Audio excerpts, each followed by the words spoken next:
actually implicates the very existence of the House. The law is the reason we exist. We do not exist to pass ideas or to pass suggestions. We make law with the corresponding expectation that that law will be enforced, respected, and executed, and we do so because the law is the thread that holds the tapestry of this country together. It is the most unifying, equalizing force that we have. It makes the rich respect the poor. It allows the powerless to challenge the powerful, and attempts to undermine the law, Mr. Speaker, regardless of motivation, are detrimental to the social order. In 2014, President Obama declared unilaterally that almost 5 million unlawful immigrants would receive deferred action under some tortured definition of prosecutorial discretion. I can't help but note the word discretion means sometimes you say yes and sometimes you say no, but of course, the administration has never said no. The court found not a single time has the administration said no, so that's not prosecutorial discretion, Mr. Speaker. That's lawlessness. And you may like what the president did. I take it from some of the speakers that they do, and you may actually wish what the president did was actually law. You may wish, Mr. Speaker, you may wish that when Democrats controlled the House, the Senate, and the White House for 2 years, that they had lifted a finger to do a single solitary thing about what they're talking about this morning. You may wish that. You may wish that all these grandiose policies that we are talking about this morning on the other side, that they'd cared enough about to actually make law when they had a chance, but they did not. And they know now that one person doesn't make the law in a republic. You may want to live in a country where one person makes the law, but that would not be this country. You would have to look for another one. And the president knows this because more than 20 times, Mr. Speaker, he said he could not do the very thing that he eventually did. His power didn't change. The law didn't change. The politics is all that changed, and we should have seen this coming, Mr. Speaker. He warned us on this very floor. He warned us that he didn't need the people's house. He said he'd do it with or without Congress, and many of you cheered when he said that. Many of you cheered because you benefit from the non-enforcement of the law today. But tomorrow will be different. Tomorrow is coming, and tomorrow will be different. Tomorrow you will cry out for the enforcement of the law. Tomorrow you will want others to follow the law. We are here, Mr. Speaker, because this administration violated one law in its haste to allow others to violate yet another law. The administration lost, and then they appealed. So here we are before the Supreme Court.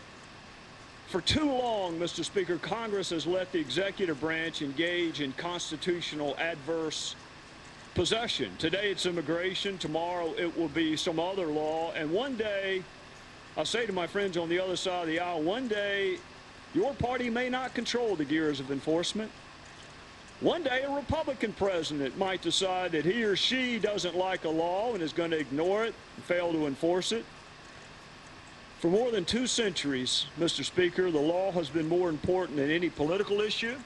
It's been more important than any election. It's been more important, frankly, than any one of us. It binds us together, and it embodies the virtues that we cherish, like fairness and equality and justice and mercy. And we symbolize our devotion to the law with this blindfolded woman holding a set of scales and a sword. And that blindfold keeps her focus on the law. But I want you to understand this, Mr. Speaker. Once that blindfold slips off,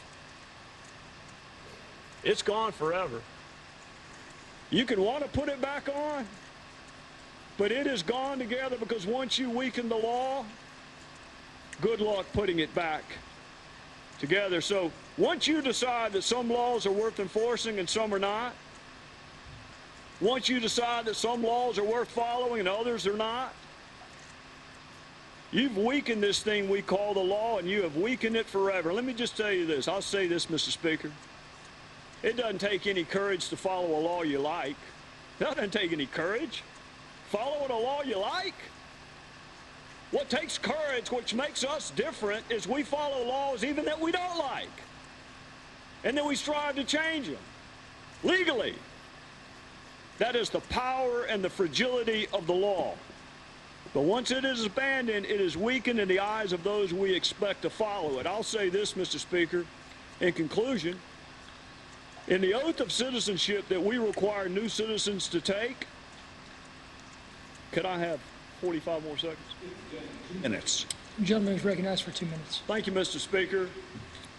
In the oath of citizenship that we require new citizens to take, and I'm sure the Speaker already knows this, and perhaps some of my colleagues on the other side may know this as well, but in that oath, it references the law 5 separate times.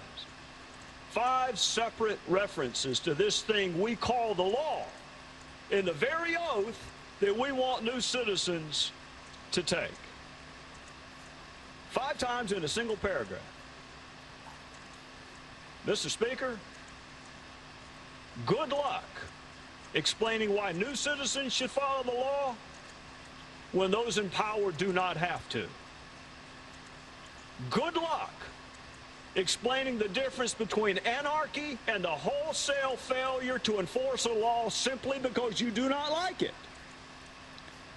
Good luck stopping the next president from ignoring a law that he or she does not like.